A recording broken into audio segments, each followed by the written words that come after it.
اس وقت سے ہماری کوشش یہ رہی ہے کہ بچوں کو دینی تعلیم کے ساتھ ساتھ جو مذہبی تعلیم ہماری ہے اس کے ساتھ ساتھ بچوں کو عصری تعلیم بھی دی جائے، جو دنیاوی تعلیم ہے جس کو کہا جاتا ہے۔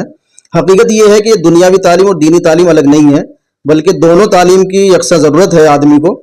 ظاہر بات ہے اگر آدمی دینی تعلیم حاصل نہیں کرے گا تو آدمی کی اپنے اخلاق کو نہیں سدھار سکتا ہے، اپنے کردار کو پیش نہیں کر سکتا ہے۔ آپ یہ بات دنیا میں آج بھی دیکھ رہے ہیں کہ جو تعلیم یافتہ ملک دنیا میں موجود ہیں وہاں پر بھی کرپشن بہت زیادہ ہے۔ بہت سارے ملک ایسے ہیں جس میں تعلیم کا ایشو بہت زیادہ ہے، بلکہ 90% اور 95% سے بھی زیادہ ہے، وہاں پر بھی کرائم موجود ہے۔ اگر کرائم کوئی چیز روک سکتی ہے تو وہ دینی تعلیم ہے اور اللہ کا خوف ہے۔